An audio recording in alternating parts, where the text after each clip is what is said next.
What is up, guys? The doctor is back in the office, and today we're going to be matchmaking all the fights that I want to see following the completion of UFC 328 Khamzat Chimaev versus Sean Strickland. Again, this is my matchmaking. I tried to do this about as independently as I could have. Obviously, stuff comes across the internet that I see. I'm like, ooh, that's a good matchup. So don't say I'm fucking copying anybody. I'm going to give you reasoning for each match. And let me know what you guys think down in the comments below. If you're new here, remember to like, comment, subscribe. And let's start off this one with talk about the champ. Sean Strickland, obviously a really, really good performance against Khamzat Chimaev. Sean Strickland has saved the division of middleweight. Chimaev moving up to 205 pounds. And listen, in that fight, showed tremendous ability to stuff Chimaev's takedowns, showed great scramble ability, did his classic iCarly guard with the jab and the teep. Didn't really throw that many teeps, so we didn't get to see the full variation of the iCarly American Revolutionary War hero guard, but it was still a very impressive performance from Khamzat Chimaev. So I think the obvious fight is going to be him versus Nasty Namavov, the rematch from 3 years ago.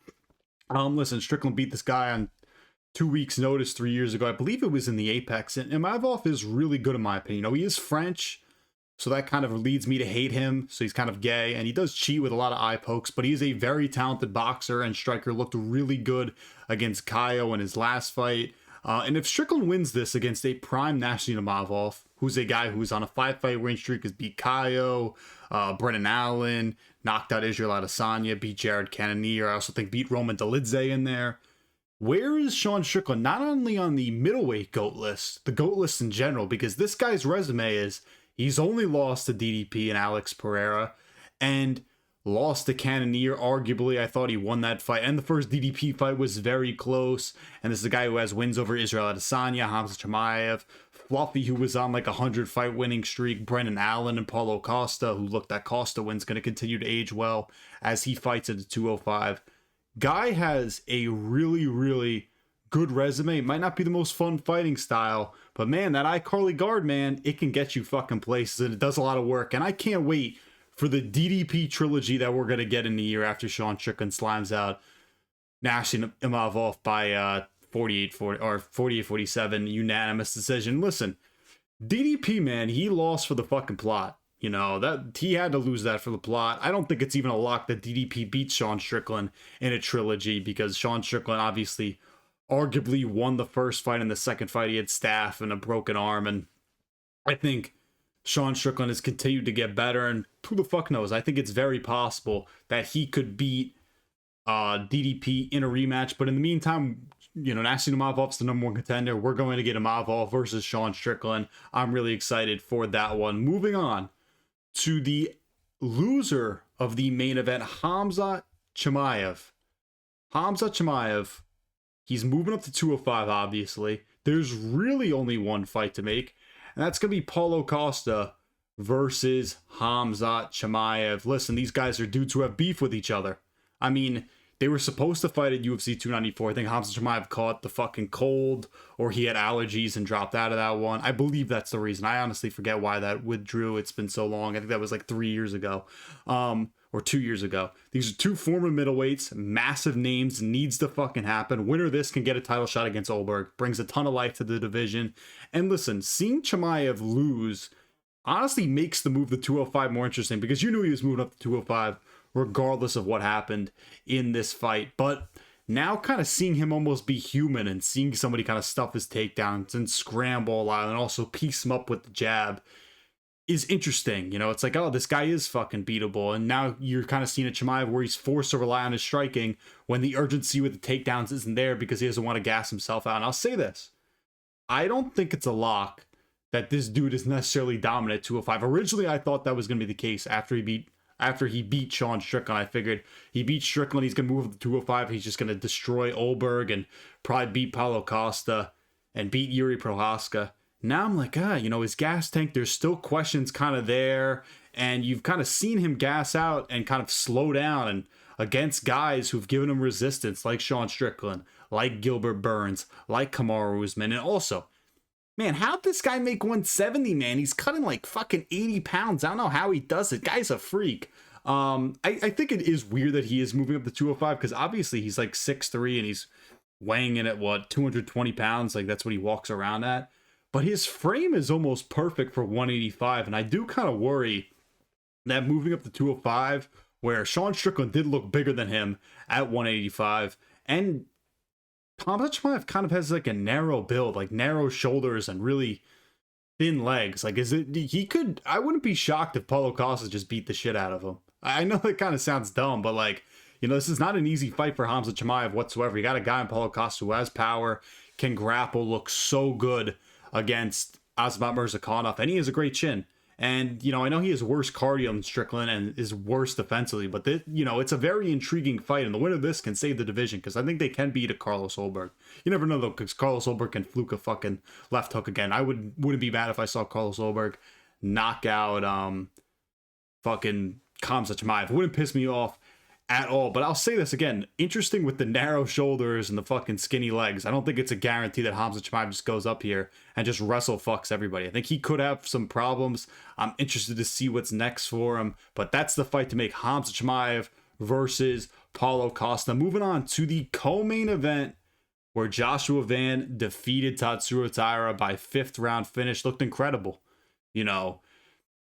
Dealt with the size and the grappling advantage of Tatsuro Taira very well, boxed him up on the feet, worked the jab really well, the body shots, the fucking ability to scramble out in the open mat, used his butterfly guard to defend at a bottom, didn't give up his back once, just did a great job throughout this fight. He looked great, and I'm telling you, that made the Pantoja rematch that much more interesting, because originally when this fight was first, man, like at Pantoja, I think it's just going to run through him in the grappling, and I think he is a more quote-unquote physical grappler, despite him being the same size as Joshua Van. He is so strong, and honestly, this guy will just teleport onto your back. You know what I mean? Like, he'll just spawn there. You're like, how the fuck did he get to your back? And next thing you know, you're choked out. Either way, this is a really interesting fight, because they both have great chins, they both have great cardio, and again, Joshua Van, how good he did against Tatsuro Taira with the scrambling, with his ability to defend on bottom, gives you a lot of hope that he could beat Pantoja, because obviously you would say Joshua Van hits harder on the feet and is a much better striker than a Pantoja. I still think I would lean Pantoja in this, just because he can combine the striking, and the wrestling and the grappling probably more effectively than a Taira can, who's kind of just a jab merchant and a right straight merchant and doesn't move his head at all. At least with Pantoja, he won't move his head, but he'll just blitz straight into you and maraud you down to the ground. Next thing you know, he teleports on your back and you're out cold. The one thing that has kind of upset me about Joshua Van is when he's like, Pantoja, I can't even do it, Joshua, but he's like, Pantoja, you better get your shit together. We can run it back and you want. And Pantoja's just like, what the fuck? Obviously I hurt myself. The thing that I did think was funny about this whole kind of Van and Pantoja, a little bit of beef, is you're a black belt, you should know how to fall, which technically I would say is true, despite it being a freak injury, excuse me. But either way, I'm really excited to see this one. Pantoja's just so physical and just so strong, and I don't know, I really do think he could win this. And he'll, again, if Joshua Van's popping the jab and hitting Pantoja a lot, Pantoja will just run through him, flick massive body kicks and rip those, and just, he's a fucking marauder, man. And I'm really excited for this one. Joshua Van versus Pantoja, obviously the fight to make. For the loser of this one, Tatsuro Taira, who, listen, I think is very good, has the potential to be champion. He's only 26 and is obviously, an elite level grappler in the UFC, probably one of the 5 best. Guy has beautiful back takes. But there's kind of got to be a come to Jesus moment for Tatsuro Taira, where you're like, shit, I actually have to massively improve my striking and my fucking boxing defense in general. The guy has Ronda Rousey level head movement, and again, is a bit of a jab merchant. Maybe he learns how to double up a jab and just throw more in the striking. I thought the calf kicks were kind of an interesting weapon that he was using against Joshua Van, which I kind of wish he found earlier.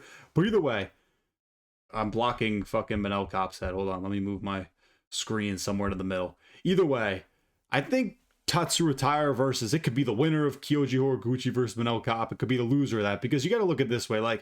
Regardless of who wins Horiguchi versus Manel Kopp, unless they just sit around and wait for a title shot, they're not going to get the next title shot, because you're going to have Pantoja versus Van. So I think realistically, him versus Horiguchi makes a ton of sense, where you know, they're both Japanese. Actually, Taira's Chinese. He's got that Chinese swagger, man. He's got that Chinese swagger. That's what DC said about him. But either way, I think this is really intriguing because you both have kind of the Japan angle here with all these guys. I don't know if Taira fought in Ryzen, but I know Kyoji and Manel fought in Ryzen, so you could do an event maybe in Japan. I do worry a little bit about Taira in these matchups, though, because these are guys who could just light you up on the feet, as well as grapple to a degree. Like Kyoji's got some crafty grappling. And Manel Kopp, you know, he can mix it in there every now and then, but he's a sniper, so I would worry about Taira's lack of head movement against a Manel Kopp, and even a Kyoji Horiguchi. I mean, the guy's just so fucking fast, despite being like a 50-year-old sensei. Dude's a beast. Also, Taira versus Loner Kavanaugh, I think, makes some sense, but I kind of feel like maybe they do Loner versus, like, Brandon Royval or something else, or maybe they do, like, him versus, you know, a Taira or a Kopp, you know, whoever loses or wins. You know, there's a lot of options there. I think flyweight just so fun and so deep. Either way, Taira versus either Manel Kopp or Kyoji Horiguchi would be a banger. Do that shit in Japan, Dana, please.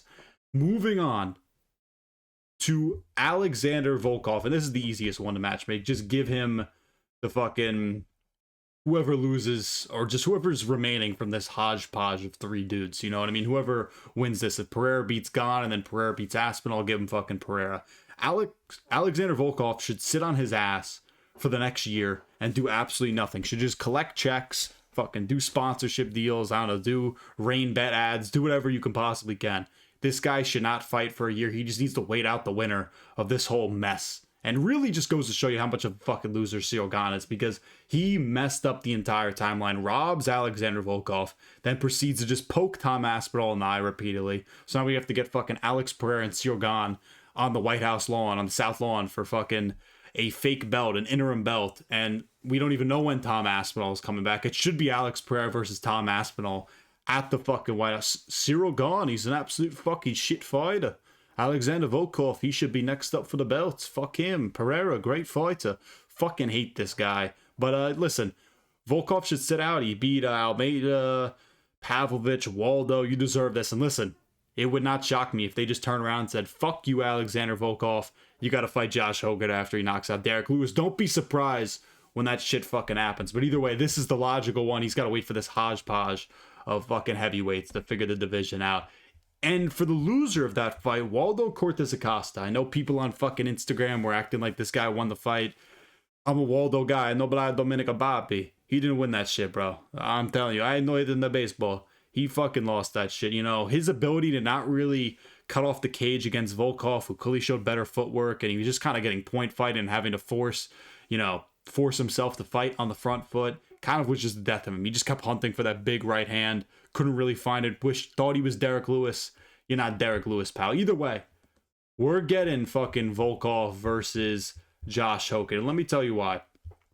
This is a banger. These two guys obviously don't like each other. I think they ran into each other at the fucking Apex. You know, Waldo Cortes Acosta is going to say some brutal shit. Excuse me, Josh Hogan's going to say some brutal shit to Waldo at the fucking press conferences, where he's going to be like, Waldo, I'm not so nice. I'll punch you in the face thrice. And then when you're knocked out, I'll call ice. Like some bullshit like that, where it's just like, that was the dumbest thing I've ever heard. And then he'll, Waldo be like, I know speaking English, bro. I know speaking English, you know what I mean? Fucking que lo que papi, It's going to be a fucking mess, the press conferences. But you could put this as the main event of a fucking fight night in front of fans, because they do have, like, a fan base. I mean, a lot of the Dominicans are tuning in for Waldo, and then Josh Hogan's got all the 13-year-olds who think he's hilarious. Either way, this is a really exciting one. Both guys, pretty athletic heavyweights, have fast hands. Josh Hogan obviously is probably one of the better athletes and just fastest guys in the heavyweight division. And even if he loses to Derek Lewis, you can give him Waldo, you know what I mean? But he's going to slime out Derek Lewis, obviously. This is kind of contingent on that happening. But either way, Waldo versus Josh Hogan as a fight night main event in front of an arena, in front of a crowd where you get a press conference is funny. Waldo just making ice jokes and just calling this guy fat and probably making fun of the fact that he has like 100 kids would be pretty funny. Moving on to not the loser of that, Sean Brady, Philly's finest, salty man, Sean Brady, who said the Michael Morales fight was a fluke and this guy should be getting a fucking title shot. I'm not there yet with Sean Brady, and I kind of sung your praises months ago, and then you got slammed out by Michael Morales, and I've just shit on you for months. But listen, I picked against you.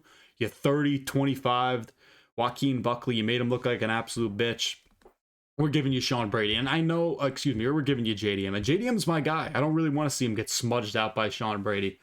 But it might not have to it might have to happen. Rankings-wise, this makes sense because you got Sean Brady, who has fought down twice in the rankings now, fought Michael Morales when he probably really didn't have to, and then fought Joaquin Buckley. So he's fought down in the rankings twice. You kind of have to have him fight up. I know Amosov is kind of a talked about fight too, and I wouldn't be mad at seeing that. Honestly, I'd probably rather see that than him fighting JDM. But my guy, you kind of got to give Sean Brady a step up so he can get closer to fighting for the belt.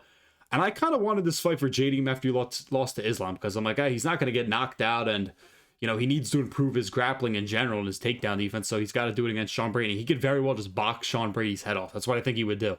But also, Sean Brady, this is very winnable for him because he gets to fight a former champion and can dominate JDM. It wouldn't shock me if he dominated JDM. So it might not be the most entertaining fight from a, you know, fan's perspective, but it makes sense from a rankings perspective. And it just, if JDM gets fucking smudged out by Sean Brady, I'm going to fucking kill myself. But either way, it makes sense. Moving on to the loser of that fight, Joaquin Buckley. Embarrassing.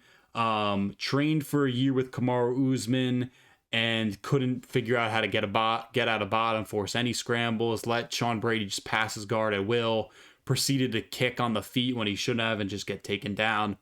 Was absolutely terrible. I mean, you could send this guy to Dagestan and they wouldn't even know what to fucking do with him.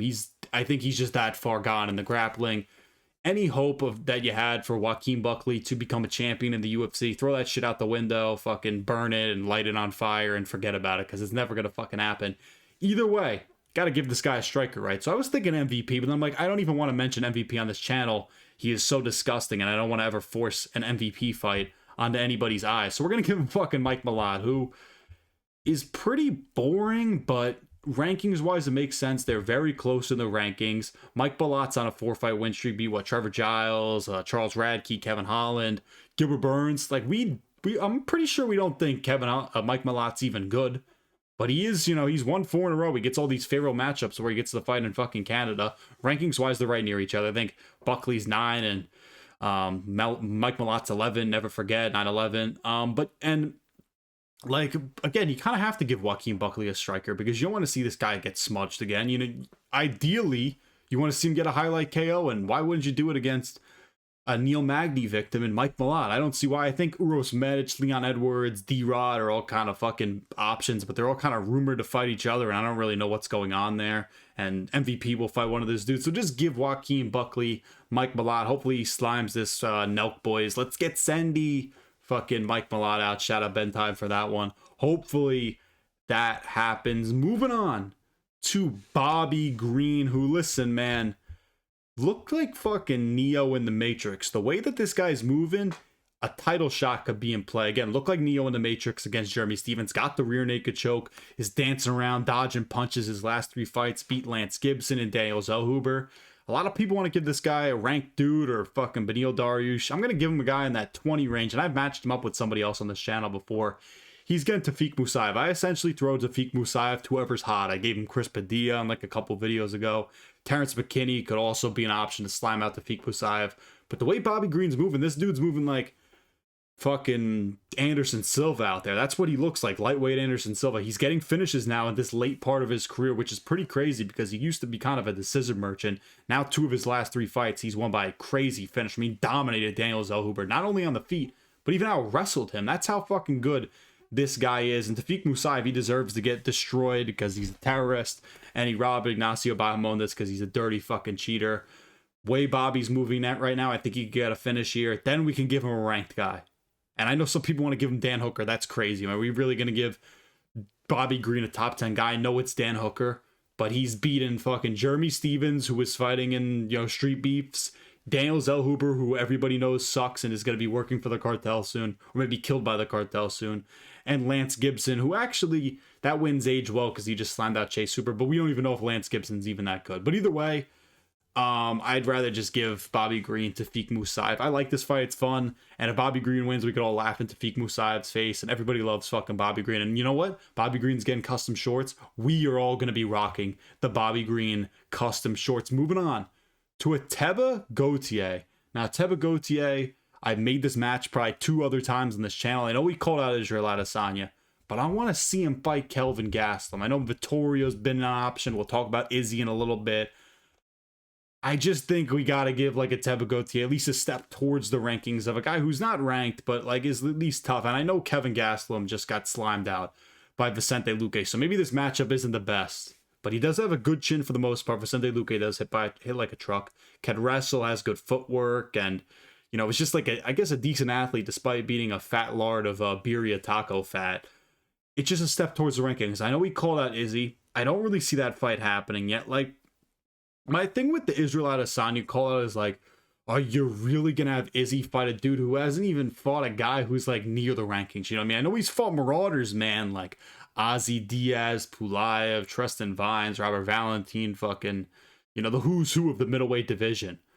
But he hasn't faced a real Marauder like Kelvin Gastelum. So if they want to give him the Izzy fight, I'm fine with it, honestly. Because if you want to just pick who Izzy loses to and Izzy gets slimed out by Ateba Gautier, I guess we can fucking do that. But the one thing I will say, is it even a guarantee that Israel Adesanya loses that? Because Ateba Gautier still can't cut off the cage. He's pretty low volume.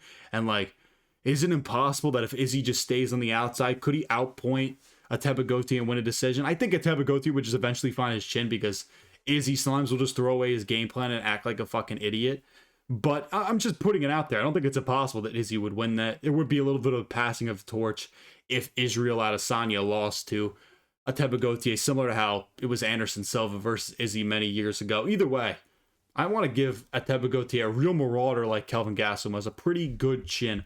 Moving on to, we're not matchmaking fucking Ozzy Diaz, so don't think of it. We're moving on to Yaroslav Amosov, who was one of the nastiest submissions I've ever seen, where he goes for that body lock, single leg, slam, and gets that arm triangle. I'd put it right up there with the fucking DJ on Ray Borg. It was really that good of a submission. It was absolutely beautiful. Amosov is honestly a top 3 grappler in the sport. He really is that good. I think he could give Islam problems in the grappling.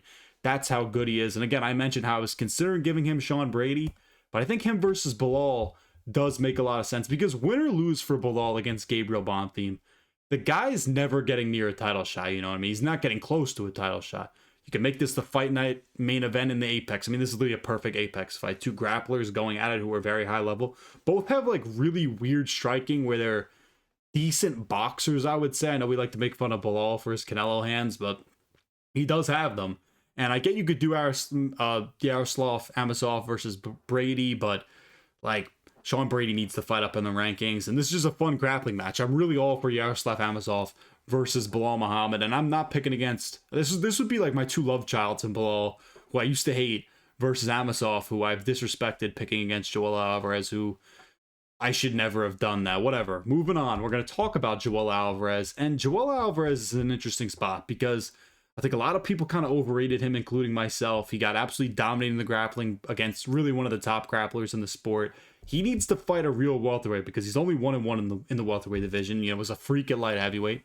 Give him the goat cockroach and kind of the welterweight litmus test of Neil Magny. You know, Neil can do it all. He could strike, he could grapple, he could fluke you. You could think you've tapped him out like Jake Matthews did, and next thing you know, he's tapping you out in the 3rd round. He could do that shit to you. Joel Alvarez is 1-1 as a welterweight. Beat Vicente Luque, and it was kind of a weird fight. We kind of need to pump the brakes on Joel Alvarez title run for now. And it's kind of funny how all his massive size and physical advantages that he had at lightweight can greatly lessen at welterweight when you're kind of facing some longer, freakier athletes. And not to say I'm done with Joel Alvarez, because I think he has a lot of talent with his submission game and his striking and just how big he is, but we got to hold our horses here on the Joel Alvarez fucking title run. Either way, if he beats Neil Magny, then we're talking the Joel Alvarez title run, you know what I mean? Because if you beat Neil Magny, you're fucking legit. And Magny got beat pretty bad by Yaroslav Amosov. Both of them share that in common. We'll all get back on the hype train if he wins this. Moving on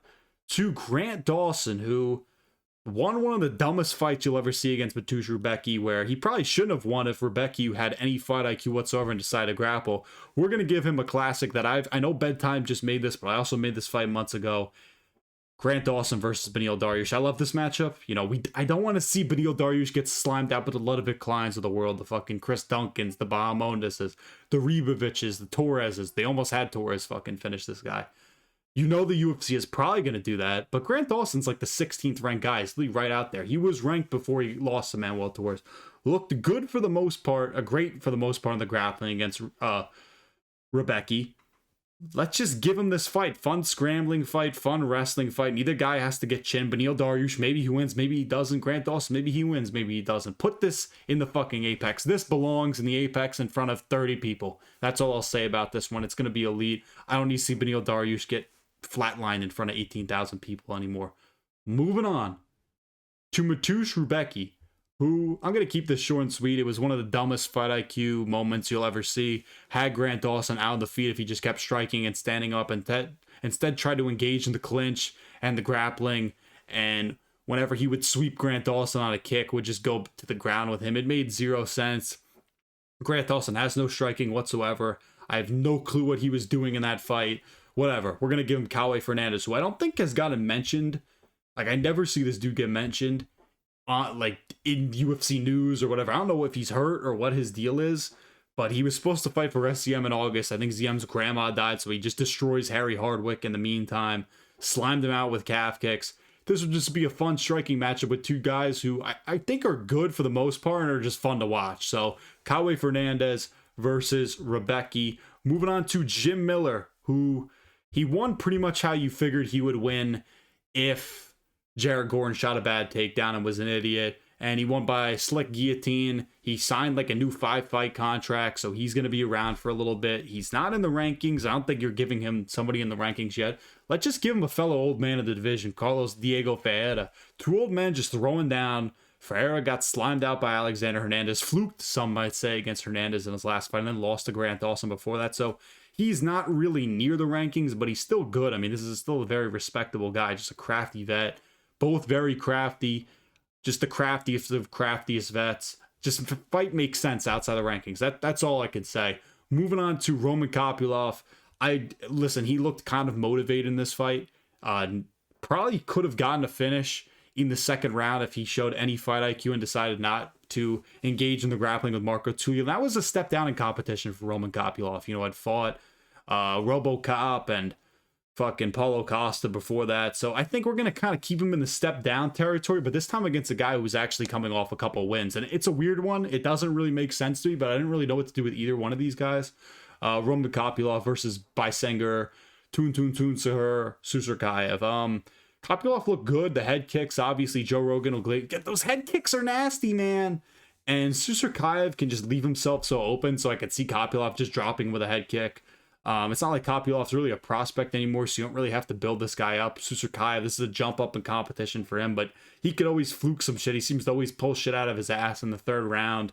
You know, he's on a 3-fight win streak, has mostly destroyed cans like fucking Eric Nolan, Eric McConico, and fucking Jordan Santos. You know, he hasn't really beat anybody. There's name value here. Could see either one of them knocking out the other or subbing the other. Or like, could Kopylov lean on his wrestling? Who knows? You'll find out soon enough. Either way, those are my fights to make following the completion of UFC 328. Let me know what you guys think down in the comments below. And the doctor is signing off.